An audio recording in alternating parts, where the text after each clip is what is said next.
தம் கிருபை பெரிதல்லோ என் ஜீவனிலும் அதே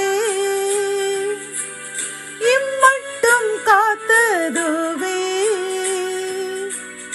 இன்னும் தேவை கிருபை தாருமே இன்னும் தேவை கிருபை தாருமே.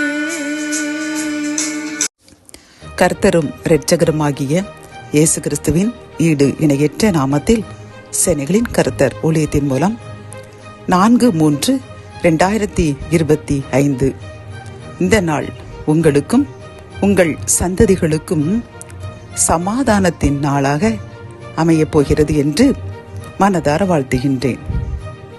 இன்று நாம் அறியவிருக்கும் கிருபையின் வார்த்தைகள் ஆதியாகமம் 20 6 நீ எனக்கு விரோதமாக பாவம் செய்யாதபடிக்கு உன்னை தடுத்தேன். கத்தோலிக்க வேதாகமம் இவ்வாறு கூறுகின்றது, எனக்கு எதிராக பாவம் செய்யாதபடி உன்னை காப்பாற்றினேன் என்கின்றது.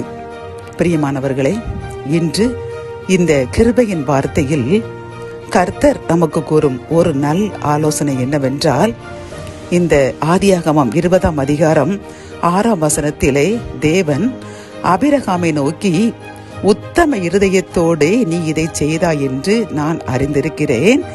நீ எனக்கு விரோதமாக பாவம் செய்யாதபடி உன்னை தடுத்தேன் என்கின்றார். பிரியமானவர்களே, இதே போன்றுதான் நாமும் உத்தம இருதயத்தோடு இறைவனை முழுமையாக நம்பி, என் தேவன்தான் என்னை படைத்தார், இம்மட்டும் என்னையும் என் சந்ததியும் ஆசீர்வதித்து பாதுகாத்து வருகின்றார், எனக்கு எல்லாமே அவர்தான் என்று நாம் உத்தம இருதயத்தோடு, சுயநலத்துக்காக அல்ல. சில பேர் சுயநலத்துக்காக எனக்கு அது வேண்டும் இது வேண்டும் என்று தேவைகளுக்காக மட்டுமே இறைவனை தேடுவார்கள். ஆனால் ஆபிரகாம் அப்படி அல்ல.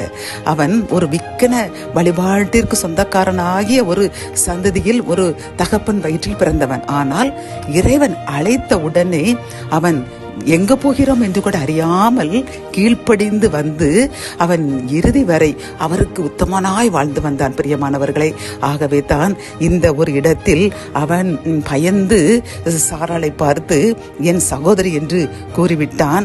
உடனே அந்த தேசத்தினுடைய மன்னராகிய அபிமெலேக்கு அவளை அடைவதற்காக கொண்டு சென்று விட்டான். ஆனால் கர்த்தர் ஆபிரகாமுடைய உத்தமத்தை பார்த்து கனவில் அபிமெலேக்கு தோன்றி, நீ எனக்கு விரோதமாக பாவம் செய்யாதபடி உன்னை தடுத்தேன் என்று அபிமெலேக்கை தடுக்கிறார். பிரியமானவர்களே, இதே போன்றுதான் நாமும் உத்தம இருதயத்தோடு நடக்கும் பொழுது கர்த்தர் நம்மையும் எந்த பாவத்தையும் செய்ய விடாமல் நம்மை மட்டுமல்ல நம் சந்ததிகளையே பாதுகாத்து நம்மை பரிசுத்தவான்களாக மாற்றுவார். இந்த வசனத்தின் மூலம் நாமும் உத்தம இருதயத்தோடு இறைவனை மட்டுமே அண்டி அவருடைய கற்பனைகளுக்கு கீழ்ப்படிந்து, அதனால் நமக்கு துன்பங்கள் வந்தாலும் அதை கவலைப்படாமல் நாம் கர்த்தரை மட்டும் இறுக பெற்றுக் கொள்வோம்.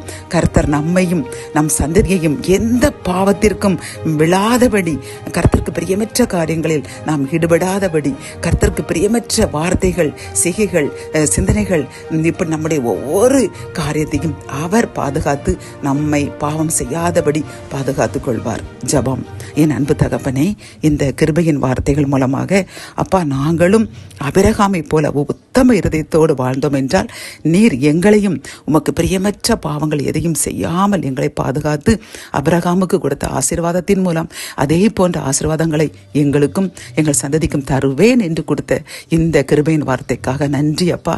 என்னுடன் சேர்ந்து இப்பொழுது யார் யாரெல்லாம் நாங்களும் இன்றிலிருந்து இந்த 4ஆம் தேதியிலிருந்து உத்தம இருதயத்தோடு நடப்போம் என்று பொருத்தனை செய்கின்றார்களோ எங்களுக்காகவும் வேண்டிக் கொள்கின்றோம். எங்களையும் உத்தம இருதயத்தோடு வாழ கிருபை தாங்க. அதன் மூலம் சிறிய பாவம் கூட எங்களை அண்டாமல் எங்களை பாதுகாத்துக் கொள்ளுங்க. மீட்பர் இயேசுவின் மூலம் ஜெபம் கேளும் நல்ல தகப்பனே, ஆமேன்.